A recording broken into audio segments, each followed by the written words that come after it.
تو یہ حکم خاص قریش مکہ کے لیے ہے. انہوں نے صلح حدیبیہ کا معاہدہ کیا، خود انہوں نے اس معاہدے کی خلاف ورزی کی، اس کو انہوں نے توڑا. سخت ترین نبی اکرم صلی اللہ علیہ وسلم کے دشمن قریش مکہ ہی رہے. تو سخت ترین الفاظ ان کے لیے آئے ہیں کہ جیسے ہی حرام مہینے گزر جائیں، مرادے جیسے ہی محرم کا مہینہ ختم ہو، حرام مہینے گزریں، فَاقْتُلُوا الْمُشْرِكِينَ حَيْثُ وَجَدتُّمُوهُمْ، تو تم قتل کرو ان قریش مکہ کو، اس مکہ کے مشرکوں کو قتل کرو اے مسلمانوں، جہاں کہیں پاؤ. جہاں کہیں سے مراد ہے کہ حدود حرم میں بھی ان کو مارا جا سکتا تھا. اگر وہ حرم میں بھی موجود ہیں تب بھی ان کو مارا جا سکتا ہے. تو لہٰذا مسلمانوں سے کہا گیا کہ جہاں کہیں ان کو پاؤ ان کو مارو. وَخُذُوهُمْ، اور تم ان کو پکڑو. وَاحْصُرُوهُمْ، اور تم ان کا گھیراؤ کرو.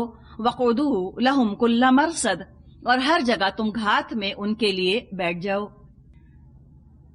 جیسے ابھی ہم نے بات کی کہ ان آیات کا امپلیکیشن سمجھنا بہت ضروری ہے. یہی آیت جو ہے جو بہت زیادہ آج کل مس کوٹ کی جاتی ہے. اس آیت کو پڑھا جاتا ہے اور آیت بھی پوری نہیں، بس کل مرصدن تک کی آیت پڑھی جاتی ہے اور اس سے ثابت کرنے کی کوشش کی جاتی ہے کہ دیکھو اسلام کیسا ٹیررسٹ ریلیجن ہے. اسلام تو کہتا ہے کہ مشرکوں کو پکڑو اور تم مارو جہاں کہیں پاؤ. تو ذرا سا ہم اس کو سمجھنے کی کوشش کرتے ہیں. جیسے بار بار ابھی ہم بات کر رہے ہیں، خاص اس سے مراد مشرکین مکہ ہیں، اور یہ آیت تمام دنیا کے مشرکوں کے لیے نہیں ہے. صرف ان مشرکوں کے لیے یہ آیت تھی اس لیے کہہ رہے ہیں کہ ٹائم باؤنڈ اس کا امپلیکیشن تھا. یہ وقت کے ساتھ اس کا امپلیکیشن محدود تھا. اس آیت کا ایک خاص خصوصی وقت کے لیے یہ آیت نازل ہوئی تھی. اس کا امپلیکیشن، اس کا ایپلیکیشن بین الاقوامی یونیورسل ٹائم لیس نہیں ہے، ٹائم باؤنڈ ہے اور جغرافیکل باؤنڈریز کے ساتھ یہ آیت اٹیچ ہے. جغرافیائی حدود کے ساتھ اور وقت کے ساتھ یہ پابند ہے آیت. اس خاص وقت پہ اس کا امپلیکیشن اور اس کا ایپلیکیشن تھا. ہر زمانے کے لیے، ہر دور کے لیے، ہر ملک کے لیے اس آیت کا امپلیکیشن نہیں ہے. صرف مشرکین مکہ کے لیے یہ آیت اپلائی ہوتی تھی، ان مشرکین کے لیے جو نبی اکرم صلی اللہ علیہ وسلم کی زندگی میں وہاں مکہ میں آباد تھے. اب سوال یہ پیدا ہوتا ہے کہ کیا دلیل ہے ہمارے پاس، کیوں صرف ان کے لیے اتنا سخت حکم کیوں آیا؟ تو جواب یہ ہے کہ نبی اکرم صلی اللہ علیہ وسلم انہی مشرکین مکہ میں سے تھے. ہم آگے پڑھیں گے انشاءاللہ سورہ جمعہ میں، هو الذی بعث فی الامیین رسولا منہم، کہ وہی ہے اللہ جس نے امیوں میں سے ایک رسول بھیجا جو انہی میں سے ہے. امی مکہ کے مشرکین کو کہا جاتا تھا. تو نبی اکرم صلی اللہ علیہ وسلم انہی امیین میں سے تھے. آپ کو نبی امی کہا جاتا ہے. انہی کی زبان میں قرآن نازل ہوا، عربی میں قرآن نازل ہوا. کوئی لینگویج بیریئر نہیں تھی ان کے لیے. خود نبی اکرم صلی اللہ علیہ وسلم نے فریضہ رسالت انجام دیا. اپنی مبارک زبان سے آپ نے ان کو پیغام پہنچا دیا. ایک ایک کو پکڑ پکڑ کے آپ نے پیغام سنایا. ایک ایک کا دروازہ آپ نے مکے میں کھٹکھٹایا. آپ نے حجت پوری طرح ان پر پوری کر دی. وہ یہ کہہ نہیں سکتے تھے کہ ہم کو معلوم نہیں تھا، ہم اگنورنٹ تھے، یا بات ہماری سمجھ میں نہ آئی. تو مکہ والے تو وہ لوگ تھے کہ رسول کی زبانی ان تک پیغام پہنچا. اب اگر وہ ایمان نہ لاتے تو وہ کسی رعایت کے، کسی کنسیشن کے مستحق نہیں تھے. کوئی کنسیشن وہ ڈیزرو نہیں کرتے تھے. اور یہ بالکل وہی قانون ہے جس کے تحت قوم نوح، قوم ہود، قوم صالح ہلاک کی گئی. یہی قانون تھا. رسول نے پیغام پہنچایا، ہود علیہ السلام نے پیغام پہنچایا اپنی قوم کو. قوم نے بات نہ مانی، نتیجہ یہ ہوا کہ قوم ہلاک کر دی گئی. نوح علیہ السلام نے اپنی قوم کو خود پیغام پہنچایا. قوم نے بات نہ مانی، جس نے بات نہ مانی وہ ہلاک کر دیے گئے. قوم سمود کے ساتھ بھی یہی واقعہ پیش آیا، قوم شعیب کے ساتھ بھی یہ واقعہ پیش آیا، قوم صالح کے ساتھ بھی یہی واقعہ پیش آیا علیہم السلام. جس نے رسول کی بات ماننے سے انکار کیا وہ تباہ کر دیے گئے، عذاب آ گیا ان کے اوپر. تو کیا وجہ ہے کہ مکہ کے کافروں کا معاملہ مختلف ہوتا؟ ہم نے تو پڑھا ہے کہ وَلَن تَجِدَ لِسُنَّتِ اللَّهِ تَبْدِيلًا، اللہ تعالیٰ نے قرآن میں فرمایا ہے کہ تم ہرگز اللہ کے طریقے میں کوئی تبدیلی نہ پاؤ گے. اللہ کا طریقہ، اللہ کی سنت، اللہ کی میتھڈولوجی بدلتی نہیں. تو جب مکے والے بات نہ مانتے تو کیا وجہ تھی کہ ان پر عذاب نہ آتا؟ وہ بھی ہلاک کر دیے جاتے. فرق کیا تھا؟ فرق یہ تھا پچھلی قوموں میں اور مکے والوں میں کہ پچھلی قوموں پر براہ راست ڈائریکٹ اللہ کی طرف سے عذاب آیا، اور مکے والوں پر یہ اگر بڑا امپورٹنٹ ہے، اگر عذاب آتا تو مسلمانوں کی تلواروں سے آتا، اللہ کی طرف سے آسمان سے نہ آتا، بلکہ اللہ نے مسلمانوں کو ذریعہ بنایا ہوتا ان پر عذاب نازل فرمانے کا. لیکن بہرحال 50 دن کا ٹائم ابھی ان کے پاس تھا. پھر ان کو مہلت دی گئی کہ اب بھی ایمان لے آئیں. فرمایا فَإِن تَابُوا وَأَقَامُوا الصَّلَاةَ وَآتَوُا الزَّكَاةَ فَخَلُّوا سَبِيلَهُمْ إِنَّ اللَّهَ غَفُورٌ رَحِيمٌ. پھر اگر وہ توبہ کر لیں اور نماز قائم کریں اور زکوٰۃ دیں تو ان کو چھوڑ دو، اللہ درگزر کرنے والا اور رحم فرمانے والا ہے. آیت کا یہ حصہ یہ کوٹ نہیں کیا جاتا، اور نہ ہی تاریخی پس منظر بتایا جاتا ہے کہ ان آیت کو اپلائی کیسے کیا گیا.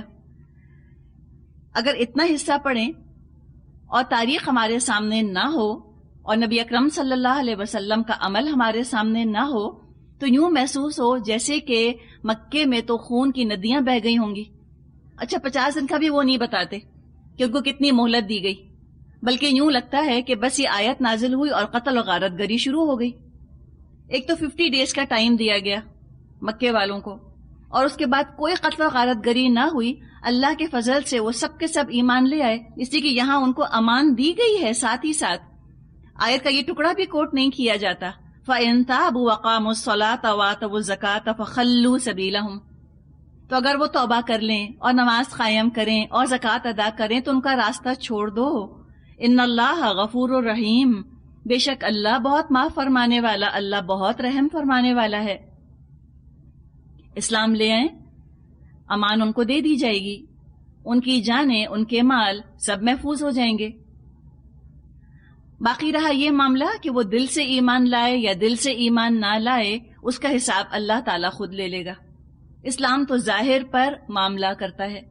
تم ایویڈنٹ مینیفیسٹ چیز دیکھو. کوئی نماز پڑھ رہا ہے، اس کو مسلمان سمجھو، گہرائی میں مت جاؤ. اس کی نیت کھنگالنے کا کام تمہارا نہیں ہے. تمہاری ذمہ داری نہیں ہے یہ دیکھنا کہ کس نیت سے پڑھ رہا ہے. پڑھ رہا ہے اس کو مسلمان سمجھا جائے گا، زکوٰۃ ادا کر رہا ہے مسلمان سمجھا جائے گا. اب دل کا کیا حال ہے، دل کی کیا کیفیت ہے، نیت کیا ہے، وہ اللہ حساب لے لے گا. دنیا میں تو عذاب سے بچ جائیں گے. اور اللہ کا فضل ایسا ہوا نبی اکرم صلی اللہ علیہ وسلم کی قوم پر کہ قتل عام کی نوبت آئی ہی نہیں. یہ مدت ختم ہوتے ہوتے کوئی ایسا نہ تھا جو اسلام نہ لایا ہو. امیین میں سے گنتی کے چند لوگوں کے بارے میں آتا ہے کہ وہ آخر تک کفر پر قائم رہے، مگر یہ لوگ مدت ختم ہونے سے پہلے عرب چھوڑ کر جا چکے تھے. ان کو ٹائم دیا گیا تھا کہ جانا چاہتے ہو تو چلے جاؤ. فرمایا اللہ بہت معاف فرمانے والا، رحم فرمانے والا ہے. تو بار بار آپ دیکھیں گے کہ اللہ کی رحمت کا ذکر کیا جا رہا ہے. ابھی بھی ان کو ٹائم دو. اچھا اس میں آپ دیکھیں کہ ایسا ہوتا ہے نا کہ بعض دفعہ انسان چیز کو ٹالتا رہتا ہے، پوسٹ پون کرتا رہتا ہے کہ اچھا ٹھیک ہے دیکھ لیں گے، اچھا ٹھیک ہے سوچ لیں گے اس کے بارے میں. لیکن ایک دم کوئی ڈیڈ لائن اگر آپ کو دے دی جائے کہ اس دن تک تمہارے پاس مہلت ہے، یہ تاریخ بالکل ہارڈ کانکریٹ تاریخ آپ کے سامنے جب آ جائے تو انسان ایک دم چوکنا ہو جاتا ہے اور اس کو احساس ہوتا ہے کہ اب تو ٹائم نہیں ہے، اب تو وقت نہیں بچا میرے پاس. تو جو فیصلہ وہ مؤخر کر رہا ہوتا ہے، پوسٹ پون کر رہا ہوتا ہے، وہ فیصلہ وہ پھر جلد از جلد کر لیتا ہے. تو حقیقت ہے کہ مکے والے ظاہری طور پہ دشمنی پر آمادہ تو تھے، لیکن ان کے دلوں میں اسلام اور مسلمانوں کی عظمت گھر کر چکی تھی. وہ جانتے تھے کہ یہ سچا دین ہے، اس کے ماننے والے، اس پر عمل کرنے والے ہر طرح ہم سے برتر ہیں، ہر طرح ہم سے اعلیٰ ہیں. اور ذرا آپ بتائیے کہ مسلمانوں کی برتری کس چیز سے ثابت ہوئی اور آغاز کس سے ہوا؟ ہتھیاروں سے، بیٹر ویپنز، مور سفسٹیکیٹڈ ویپنز؟ نہیں ہوا نا، اخلاق سے آغاز ہوا. آج ہم یہ سمجھتے ہیں کہ ہم بہت بہتر گنز، بہت بہتر ٹینکس، بہت بہتر بامز بنا کر سپیریئر ہو جائیں گے. ہاں، اگر اخلاق ہمارا کفار سے اعلیٰ ہے تو یقیناً ہتھیاروں کی برتری ہم کو فیصلہ کن فتح دے گی. لیکن اگر ہم اخلاقی طور پہ کفار سے اعلیٰ، افضل، بہتر نہیں ہیں تو ہتھیاروں کی برتری ہمیں ان پر فتح نہیں دے گی. یہ حقیقت ہے. تو آغاز جو ہوا اسلام کی فتح کا وہ دلوں کو فتح کرنے سے ہوا. وہ شعر ہے نا کہ جو دلوں کو فتح کر لے وہی فاتح ہے زمانہ. یہ کہاں لکھا ہے بتائیں کہ نماز پڑھنے والے اور روزے رکھنے والے انتہائی بدمزاج، اکھڑ، بدخو ہوتے ہیں، اپنے خول کے اندر بند ہوتے ہیں، خود غرض اور مطلبی، کوئی مطلب نہیں کسی اور سے دنیا میں ان کو، بس وہ اپنے ہی نماز روزے میں لگے رہتے ہیں، ان کو کسی سے کوئی مطلب نہیں دنیا میں کیا ہو رہا ہے. ایسا تو مسلمان نہیں ہوتا نا. تو مسلمان کا اگر اخلاق نہیں ہے تو مسلمان کے پاس کیا ہے؟ اور بتائیے، اب دل نہیں فتح کر سکتے تو آپ شہر کیسے فتح کریں گے؟ اور دلوں کو فتح کیے بغیر جب شہر فتح کر لیے جاتے ہیں، یہ فتح عارضی ہوتی ہے نا، ٹیمپرری ہوتی ہے. آخر مکے میں اللہ کے فضل سے 1400 سال گزرنے کے باوجود آج تک اسلام کیسے ہے؟ اس لیے کہ پہلے وہاں کے رہنے والوں کے دل مسخر کیے گئے تھے. دلوں پر توجہ دیں. زیادہ مشکل جہاد ہے دل فتح کرنا، زیادہ پتا مارنا ہوتا ہے، زیادہ محنت کرنی ہوتی ہے اور مسلسل کرنی ہوتی ہے. ہتھیار کا کیا ہے؟ ایک دفعہ اٹھائے. جنگ تو تھوڑے دن کی ہوتی ہے نا. کتنے دن؟ 10 دن، 12 دن، 20 دن، سال، 2 سال، 4 سال. کتنی چلی ورلڈ وار 2؟ 4 سال، 8 سال چلے گی جنگ. لیکن جو دلوں کا فتح کرنے کا پروسیس ہے یہ تو لائف ٹائم پروسیس ہے. ساری عمر انسان کو اس پر لگے رہنا ہوتا ہے. اپنی زبانوں کو، اپنے لہجوں کو، اپنے الفاظ کو نرم رکھنا، دوسروں کا بھلا چاہنا، ان کا دل جیتنے کی کوشش کرنا. پہلے دلوں کو ٹارگٹ بنائیے اور اس کے بعد ٹائم گزرے گا، دل نرم پڑیں گے، وہ خود ایک دن انشاءاللہ تعالی آ جائیں گے. اور جو نہیں مانتے ان کا طریقہ بتا دیا، اٹھاؤ پھر ہتھیار ان کے خلاف. لیکن کون ہے جو چاہے گا کہ ہم اپنوں کے خلاف ہتھیار اٹھائیں؟ دل تو یہی چاہتا ہے نا کہ ان کا دل جیت لیا جائے پہلے. تو بات یہی ہے، وہ تیار تھے، بس ایک سمجھے ایک دھکے کی ضرورت تھی، ایک فائنل پش ان کو چاہیے تھا، ہلکا سا. اور جو الٹیمیٹم ہے اس نے کوئی خون کی ندیاں نہیں بہائیں جیسے ہم بات کر رہے ہیں. اس الٹیمیٹم نے ان کے دل کھول دیے اور ہلاکت کے بجائے وہ امان میں آ گئے. ایمان ان کے دلوں کے اندر آ گیا، گھر کر گیا، اور اسلام اور سلامتی کے اندر وہ آ گئے. تو اس کا امپلیکیشن بھی اگر کوئی بتائے ساتھ ساتھ کہ اس آیت کا امپلیکیشن کیا ہوا، اللہ کیا چاہ رہا تھا اس آیت سے کہ فَاقْتُلُوا الْمُشْرِكِينَ حَيْثُ وَجَدتُّمُوهُمْ وَخُذُوهُمْ وَاحْصُرُوهُمْ وَاقْعُدُوا لَهُمْ كُلَّ مَرْصَدٍ. اللہ کیا چاہ رہا تھا؟ اللہ ان کو اپنی رحمت میں لینا چاہ رہا تھا. غفور الرحیم. جیسے بعض دفعہ اپنے بچوں کو ہم بہت زور سے ڈانٹتے ہیں نا، اور کوئی دھمکی دیتے ہیں اپنے بچوں کو. دھمکی دینے سے ہم کیا چاہ رہے ہوتے ہیں؟ جیسے بعض دفعہ مائیں کہتی ہیں کہ اتنی پٹائی کروں گی، اتنی پٹائی کرنا چاہ رہی ہوتی ہے ماں تو چاہتی کہ ایک دفعہ ایسا ڈرا دوں اس کو کہ اب تک جو یہ ٹی وی کے سامنے بیٹھا ہے اب یہ اٹھ کر کام کر لے. اور وہ آپ کا پچکارنا کام نہیں دیتا. آپ کہتے ہیں اٹھ جاؤ اٹھ جاؤ، وہ کہتے ہیں اچھا اٹھتے ہیں اچھا اٹھتے ہیں. آپ کہتے ہیں اب میں ایسی پٹائی لگاؤں گی سب کھڑے ہو جائیں گے. ہوتا ہے نا. تو آپ نے مارنا نہیں چاہا تھا، آپ نے چاہا تھا یہ کام کر لیں، یہ نہا لیں، یہ کھا لیں. اس لیے ماں کی رحمت ہے جو ڈانٹنے پر اس کو مجبور کرتی ہے نا. کوئی ماں نہیں اپنے بچوں کی ہڈیاں توڑنا چاہتی. تو یہاں جو اللہ تعالیٰ نے کہا کہ ان کو مارو، ان کو پکڑو تاکہ یہ جاگیں، یہ جو بالکل کمپلیسنٹ ہو کر بیٹھے ہوئے اور سوچ رہے ہیں کہ ہمارے پاس انلمیٹڈ ٹائم ہے، ٹھیک ہے سوچ لیں گے اسلام کے بارے میں، ہاں ہے تو بہت اچھا لیکن ابھی اور سوچ رہے ہیں. ایک دم سب کو جو ہے نا وہ شاک ٹریٹمنٹ دے دیا گیا اور سب کے سب جو ہے وہ اللہ کی شان غفاری اور شان رحیمی کے مستحق ہو گئے، آ گئے اسلام کے دامن کے اندر. تو امپلیکیشن کتنا خوبصورت ہوا. یہ جگایا، یہ چونکایا ان کو، ہلایا، جھنجھوڑا گیا ان کو. کیوں؟ اس لیے کہ ان اللہ غفور الرحیم، اس لیے کہ اللہ غفور ہے، اللہ رحیم ہے. اللہ چاہ رہا ہے یہ بچائیں اپنے آپ کو. یہ ہلاکت کی طرف دوڑے چلے جاتے ہیں، کیوں نہیں بات سمجھتے؟ تو اس کا فائدہ یہ ہوا. الحمدللہ سب کے سب نے جو ہے وہ اسلام قبول کر لیا. اور اگر زبردستی کا اسلام قبول کیا ہوتا تو نبی اکرم صلی اللہ علیہ وسلم کے دنیا سے جانے کے بعد یا اسلام کا زور ٹوٹنے کے بعد مکے میں، مدینے میں، عرب میں تو ہم کو اسلام نظر نہیں آنا چاہیے تھا. تو آپ سوچیں کہ کیسے کھلے دل کے ساتھ انہوں نے اسلام کو قبول کیا اور کس قدر انہوں نے سوچ سمجھ کے شرک کو رد کیا، ریجیکٹ کیا، کہ نسل در نسل، جنریشن آفٹر جنریشن شرک کا وجود عرب میں نہ پایا گیا. کبھی ادھر ادھر کبھی شرک نے سر اگر اٹھایا تو معدود چند، ہینڈ فل آف پیپل، اور اس کے بعد وہ بھی ختم ہو گیا. آپ کو دنیا میں ہر جگہ شرک مل جائے گا سوائے اس علاقے کے. الحمدللہ نظریاتی طور پہ، آئیڈیولوجیکلی کم از کم انہوں نے وہاں پر حفاظت کی ہوئی ہے اس چیز کی. یہاں تک پہلے ہم دیکھ لیتے ہیں جو معاہدوں کی بات ہوئی نا. تو ایک معاہدہ جو ہے اس کی روح سے 9 مہینے کی مہلت ملی کچھ قبائل کو. مشرکین مکہ کو تقریباً 50 دن کی مہلت ملی.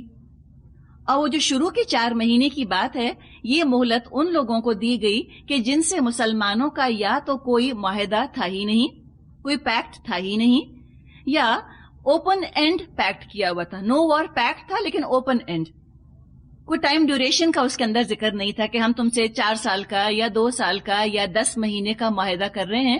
بس کچھ قبائل سے ایک اوپن اینڈ معاہدہ مسلمانوں نے کر لیا تھا کہ ٹھیک ہے ہم تم سے نو وار پیکٹ کر رہے ہیں. تو وہ شروع کا جو یہاں پر معاملہ تھا، یعنی کہ 4 مہینے کی مدت کا، یہ ان لوگوں کے لیے تھا. کن کے لیے؟ اول تو وہ جن سے کہ کوئی معاہدہ تھا ہی نہیں، ان کو 4 مہینے کی مہلت دے دی گئی. دوسرے وہ جن سے غیر میعادی معاہدہ تھا، کوئی میعاد مقرر نہیں تھی، کوئی ٹائم پیریڈ فکس نہیں تھا، ان کو مہلت دے دی گئی. تو یہ 3 کیٹیگریز ہیں جو کہ لوگوں کی ہو گئیں. ایک گروہ کے پاس 50 دن کا ٹائم تھا، ایک گروہ جو تھا اس کے پاس 9 مہینے کا ٹائم تھا، اور چند گروہ ایسے تھے جن کے پاس 4 مہینے کی مدت تھی، 4 مہینے کی مہلت جن کو کہ دے دی گئی. کلیئر ہوا آپ لوگوں کو؟ یہ آیات بہت اہم ہیں، تفسیر ان کی بہت مشکل ہے. اچھی طرح سے پلیز آپ سمجھ جائیے تاکہ کبھی کوئی آپ سے اس آیت کے بارے میں پوچھے کم از کم آپ اس کو کوئی تسلی بخش جواب تو دے سکیں، اپنے دین کو ہم ڈیفینڈ تو کر سکیں. اچھا، اب کچھ اور لوگوں کا ذکر ہے آیت نمبر 6 میں. یہ وہ لوگ ہیں کہ جو کسی بھی معاہدے میں نہیں آتے. ہو سکتا ہے وہ کہ ان معاہدوں میں آتے ہوں، ہو سکتا ہے کوئی آؤٹ سائڈر ہی ہو، کوئی 4th پرسن کہیں اور سے آ گیا اور وہ کافر ہے. تو کیا فرمایا اس کے بارے میں؟ آیت نمبر 6، وَإِنْ أَحَدٌ مِّنَ الْمُشْرِكِينَ اسْتَجَارَكَ فَأَجِرْهُ حَتَّى يَسْمَعَ كَلَامَ اللَّهِ ثُمَّ أَبْلِغْهُ مَأْمَنَهُ ذَلِكَ بِأَنَّهُمْ قَوْمٌ لَا يَعْلَمُونَ. اور اگر مشرکین میں سے کوئی شخص پناہ مانگ کر تمہارے پاس آنا چاہے تاکہ اللہ کا کلام سنے تو اسے پناہ دے دو یہاں تک کہ وہ اللہ کا کلام سن لے، پھر اسے اس کے حفاظت کی جگہ تک، اس کے مامن تک پہنچا دو. یہ اس لیے ہونا چاہیے کہ یہ لوگ علم نہیں رکھتے. اب یہاں پر ایک اور کیٹیگری کا ذکر کیا گیا کہ بہت سے ایسے لوگ ہوں گے جنہوں نے قرآن کبھی سنجیدگی سے سنا ہی نہیں، ان پر حجت پوری نہیں ہوئی، تبلیغ کا فریضہ ان تک یا ان پر سر انجام نہ دیا گیا، ان کے کانوں میں اللہ کی بات نہیں پڑی. اب یہ الٹیمیٹم آ گیا اللہ کی طرف سے 4 مہینے کی مدت. لیکن اگر وہ آتے ہیں اور وہ آپ سے درخواست کرتے ہیں، مسلمانوں سے وہ ریکویسٹ کرتے ہیں کہ ہم کو دین کے بارے میں بتاؤ، سمجھاؤ، تو کیا فرمایا؟ فَأَجِرْهُ، تو اس کو تم پناہ دو، نہ صرف سمجھاؤ بلکہ پناہ دو، تم پروٹیکٹ کرو گے اس کو، تم اس کی حفاظت کرو گے. کب تک؟ حتی یسمع کلام اللہ، یہاں تک کہ وہ اللہ کا کلام سن لے. ہو سکتا ہے اس میں اس کو 6 مہینے لگ جائیں، ہو سکتا ہے اس کو اس میں 5 سال لگ جائیں، سمجھتے سمجھتے. جتنا ٹائم اس کو لگے دین کی سمجھ حاصل کرنے میں اس کو ٹائم دو. ان لمیٹڈ ٹائم ہو گیا، یہ تو کوئی میعاد نہیں ہے اس کی. لوگ آتے ہیں، ایک ہو چاہے پورا گروہ ہو چاہے پورا قبیلہ ہو، ایک ہو یا 100 ہو یا 1000 ہوں، وہ آتے ہیں تمہارے پاس اے مسلمانوں، اور تم سے وہ درخواست کرتے ہیں کہ ہم کو اللہ کا کلام سناؤ. اور سنانے سے مراد کیا ہے؟ خالی تلاوت کر کے نہیں سنا دو، مراد ہے سمجھاؤ کیا احکامات ہیں، کیا تقاضا کرتا ہے اسلام تم سے. قرآن کی تعلیم، قرآن کی دعوت کیا ہے، سمجھاؤ اس کو، اور پھر کیا کرو، سمجھانے کے بعد تلوار اٹھا کر کھڑے ہو جاؤ اس کے سر پہ کہ تم نے سن لیا، مانتے ہو کہ نہیں.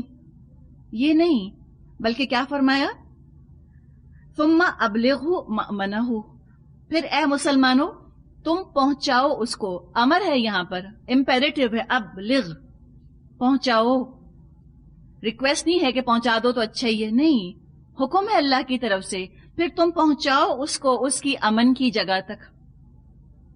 سوچنے کی مہلت دو، سمجھنے کی اس کو مہلت دو. کبھی ہم نے یہ آیت پڑھی کسی میگزین کے اندر جو اسلام کے بارے میں اتنا کچھ لکھتے ہیں. یہ دیکھیں نا، یہ ہے اسلام. اسلام کیا چاہتا ہے؟ اسلام یہ نہیں چاہتا کہ لوگوں کو جان سے مار ڈالا جائے. اسلام چاہتا ہے کہ ان کو سلامتی میں لے آیا جائے، ان کو امن میں لے آیا جائے، پیس، پراسپیرٹی ان تک پہنچا دی جائے. تو یہ کہا گیا کہ تم ان کو دین بتاؤ، دین کی تعلیم ان کو دو، اور اس کے بعد پھر تمہیں کیا کرنا ہے کہ ان کو ان کے امن کی جگہوں تک بھی پہنچا دو. ٹھنڈے دل سے سوچ سمجھ لیں. تو جو ابھی دین سمجھنے کی کوشش کر رہا ہے وہ قتل نہیں کیا جائے گا، اس کو مہلت دی جائے گی. اس سے آپ دیکھیں پتا چلا کہ یہ وہ وقت تھا کہ جب مسلمانوں کو ٹوٹل غلبہ، ٹوٹل وکٹری، ٹوٹل ڈومینیشن مسلمانوں کو اپنے دشمنوں پر حاصل ہو گیا تھا. اور دشمن بھی کوئی معمولی دشمن نہیں تھے، مکے کے خون کے پیاسے جنہوں نے ٹارچر کیا تھا، تشدد کیا تھا، مسلمانوں کا مال لوٹ لیا تھا، ان کی جان مال ہر چیز پر انہوں نے حملے کیے تھے، اسلام کو نقصان پہنچانے کی کوشش کی، نبی اکرم صلی اللہ علیہ وسلم کو نقصان پہنچانے کی کوشش کی. اور اب ایسے جانی دشمن پر مسلمانوں نے قابو پا لیا. کوئی اور فوج ہوتی، کوئی اور قوم ہوتی، وہ کیا کرتی ان کے ساتھ، یہ ہم خود سوچ سکتے ہیں. لیکن اسلام عام مذہب تو نہیں ہے، مسلمان عام انسان تو نہیں ہے. مسلمانوں نے جب ان پر قابو پایا اپنے دشمنوں پر، تو انہوں نے کسی نے اپنی بھڑاس نہ نکالی، اس لیے کہ ان کی لڑائی اپنے نفس کے لیے تھوڑی تھی، ذاتی بدلے کے لیے، کوئی وینجنس کے لیے، کسی وینڈیٹا کے لیے وہ جنگ تھوڑی کر رہے تھے، اللہ کے لیے تھی نا. جہاد فی سبیل اللہ، فی سبیل اللہ تھا، جہاد فی سبیل اللہ تھا. اور جہاد فی سبیل اللہ جب ہوتا ہے تو وہ ایسا ہی خوبصورت ہوتا ہے، ایسا ہی دنیا میں پیس اینڈ پراسپیرٹی کا سبب بنتا ہے.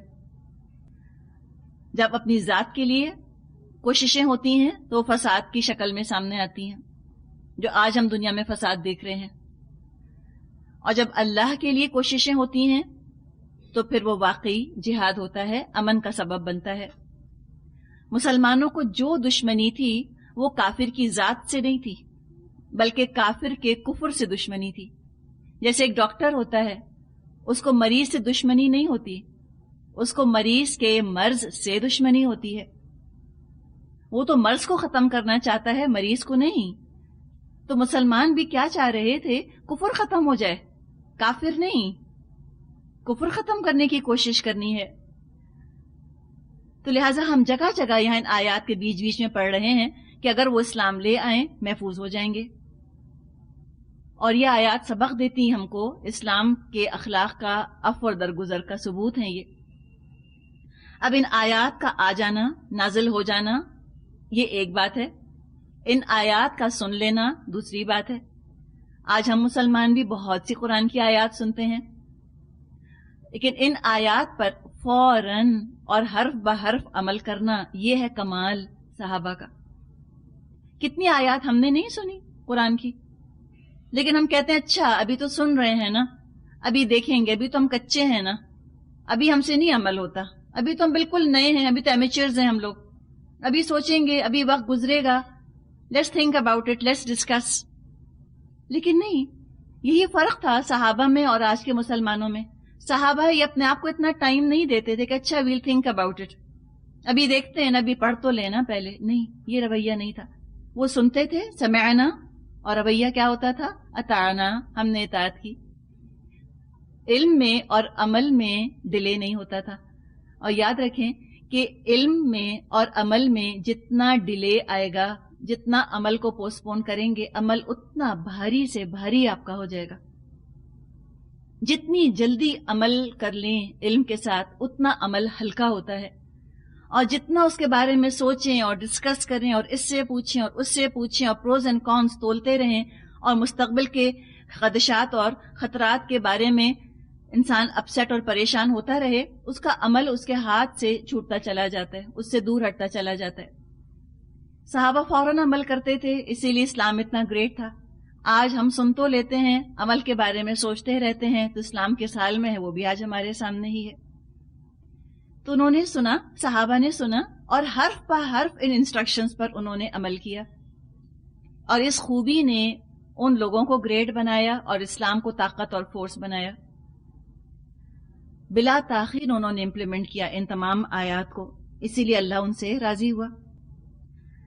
ورنہ اگر آپ سوچیں کہ آیات ہم پڑھتے تو پڑھ کے کیا لگتا ہے نا یوٹوپین باتیں ہیں، خیالی باتیں ہیں، ایسا اخلاق کس کا ہو سکتا ہے کہ اپنے جانی دشمن کو جنہوں نے کہ 20 سال ان کو عاجز کر کے رکھا تھا مسلمانوں کو، کون سی اذیت، کون سا نقصان، کون سی تکلیف ہے جنہوں نے نہیں پہنچائی تھی، ایک کلمہ پڑھ لینے سے مسلمان ان کو معاف کر دیں؟